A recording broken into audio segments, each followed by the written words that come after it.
Okay, we're back on. Just a couple more summing up. First of all, what technical innovation has been the most useful through your directing career? The most useful, so many of them have been useful, but the most useful, I would say, is a Steadicam. All the other toys are valuable, and starting with the early Zoomar lens.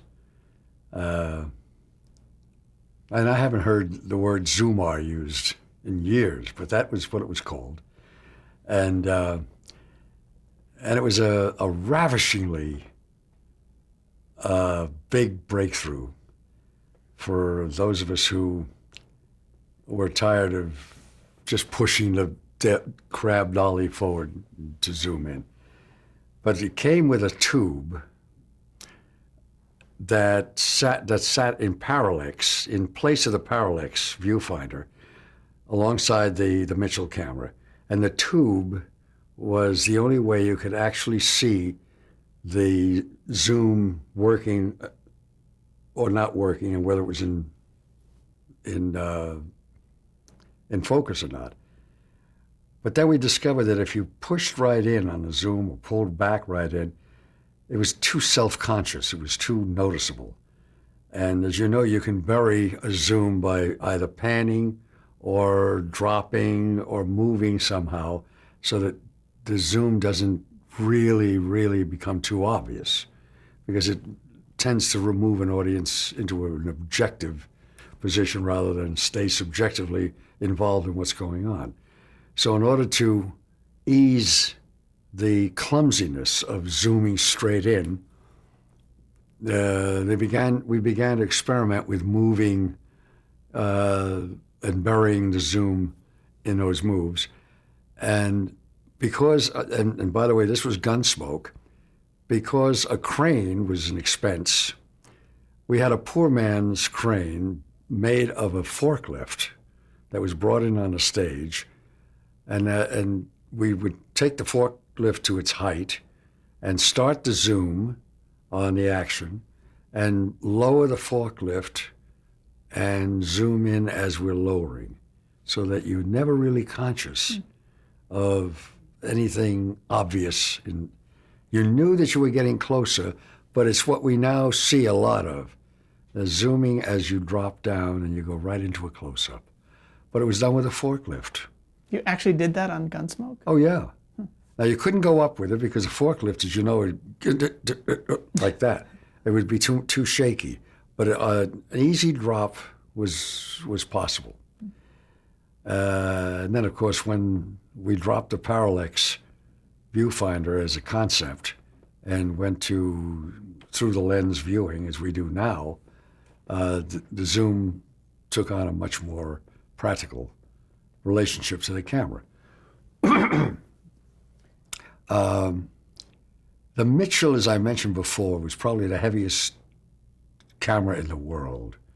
There were combat cameras made by Aeroflex, as you know, and there were several other French models of light cameras, but none of them could be blimped.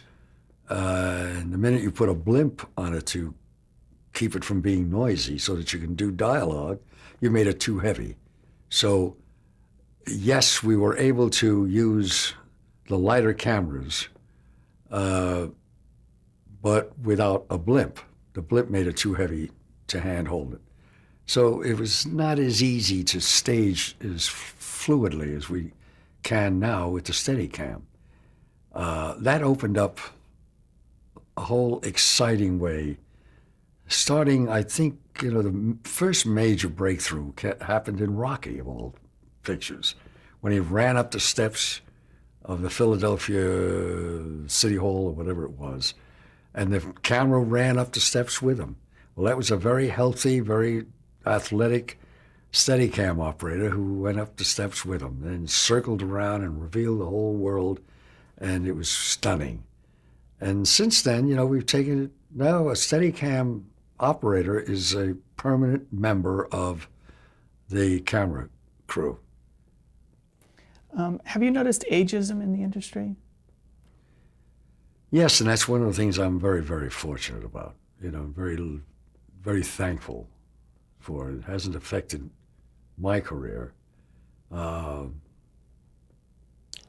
mean, to be 80 years old in this business is not exactly what the current style is, although more and more it's becoming acceptable simply because those of us who have aged in the ensuing years have kind of aged with the development of the time, especially when you think in terms of what new toys are coming in our direction. You learn to adapt. You learn to expose yourself to whatever changes are necessary. And as long as you do that, then you don't become a fossil. What are some of your current projects? And by the way, before I leave the subject, I think ageism is one of the most obnoxious of developments that have taken place in an industry that values, puts such value to youth. However, that's not to say that youth should be excluded also, because youth brings a new vitality and new discovery and new breakthroughs in any field, and certainly in film. We now have a cadre of very, very talented, brilliant young directors who have come out of film school primarily, or out of a well-rounded education that has helped raise the bar of good filmmaking. So the living together of both older and younger should not be a problem. And what are some of your current projects? Right now, I just finished a remake of Sybil from a different perspective with Jessica Lange and Tammy Blanchard, which we shot. We outsourced ourselves to Halifax, Nova Scotia, and where again the crews were impeccable, and the people are very sweet and very, very giving. A great pool to choose from of actors, of crew people, etc.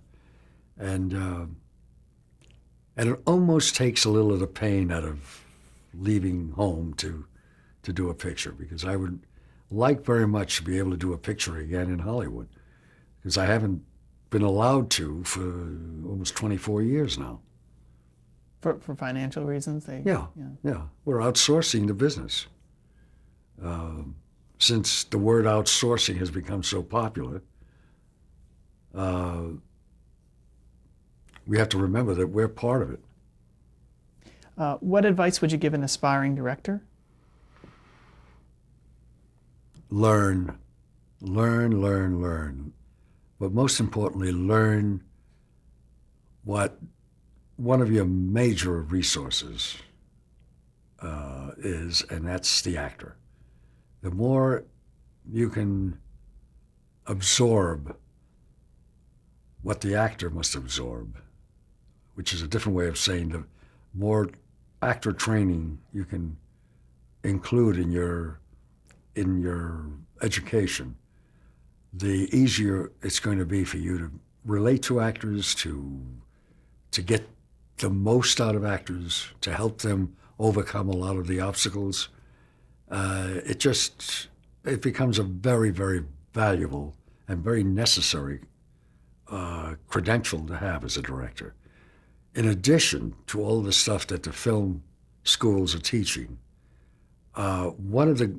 unfortunately, one of the biggest omissions is the actor training that should be part of Directing 101. The emphasis, unfortunately, has been a little lopsided toward the use of camera, the f-stops, all of the film stock. These are all valuable, but they are not necessarily the full responsibility of the director as much as it is the responsibility of the director of photography. The director has to know camera. He has to know what the role of camera is in articulating the content of a scene, and what the role of the camera is in terms of presenting the most vivid, the most dynamic images to hold the audience's emotional involvement. Everything is valuable. The camera, the script, the sets, the makeup, the costumes. But as I said before, it starts with making the actor as comfortable and as willing to take a risk as you can. And that basically is. Then my other advice is get a good friend in the business to give you a hand, because everybody needs that. Okay, and our last question is, how would you like to be remembered? As someone who cared about man's condition in the world, cared about people enough to reach out